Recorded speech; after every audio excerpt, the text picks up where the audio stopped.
Welcome back to my channel, y'all. This video is not gonna be too long.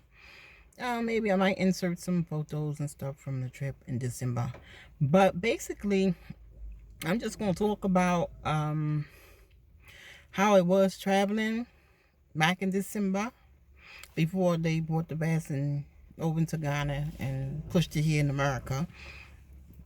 You know what it was like traveling overseas. And I plan on I'm about to prepare to travel again. So I kind of, waited out to see if it was any type of changes and things like that. Not too much of a change. The vaccine is not mandatory. So, but you definitely have to get those COVID tests. I took about, let me see. First of all, I missed my first flight. So what I had to do was rebook, and I had to put out some more money. And the reason why I missed my first flight is because the test didn't even come back on time. So for me, instead of using a company that take insurance or whatever, health insurance, I just went on and paid out of my pocket using the travel clinic, which is a better turnaround.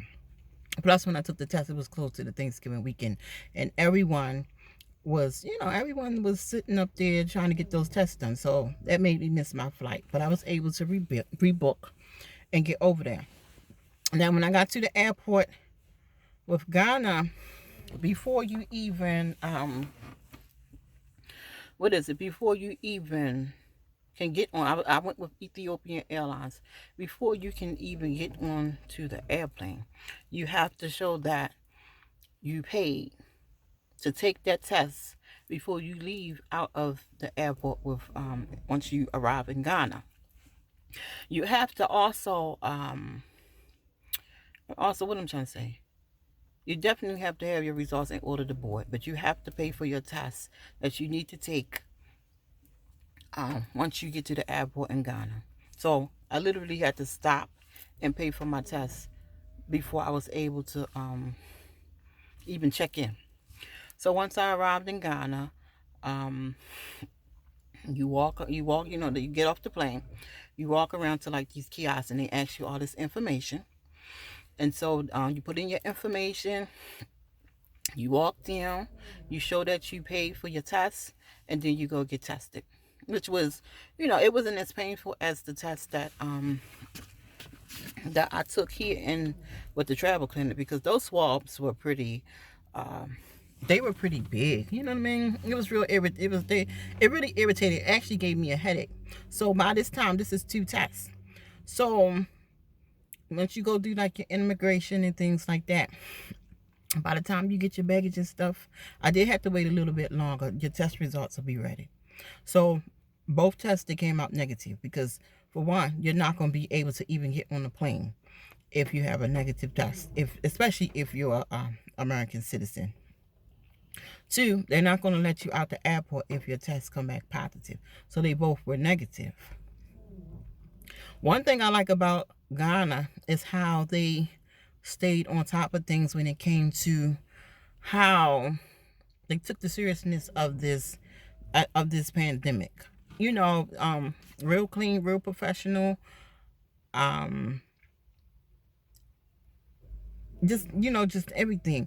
Now I know that going over here this time, I have to do the same thing. But coming back now, I have to take a test about 3 days before in order to get back into the United States. Before that, that wasn't a requirement. You didn't have to do that. But once you got back into once I returned back into the United States, in order to be able to do some other things as far as getting back into my even though I was working from home most, if I wanted to go on site, I did have to take a COVID test and kind of quarantine. But all my tests that I took, all in all, I took about 1, 2, 3. I took about 4 tests and had 5 results, because one test tested for PCR and PCR, and I think it was what is the antigen, the rapid. So, but it's that's the only thing I dread about traveling, is taking those tests. But for me, I still don't know how I feel about the vaccination. So I just wear my mask, social distance and things like that. So I'm going to insert some photos and some clips from the trip, and I hope you all enjoy. All right, so I flew with Ethiopian Airlines or Airways, whatever.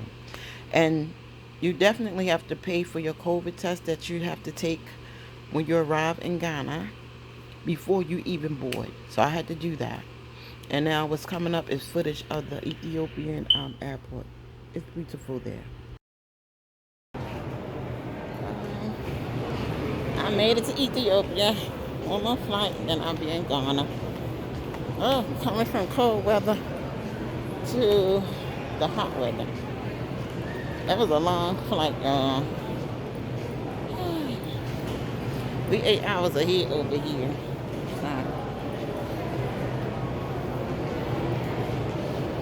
that's coffee shop. They have a lot of nice stuff in here.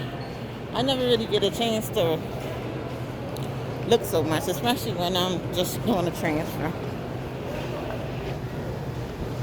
So these are just some of the shops and places where I went to. You're definitely required to wear a mask. Some of the people didn't believe too much about it or didn't believe in the COVID so much. But this is just a really short video. And I did have to take tests when I came back home.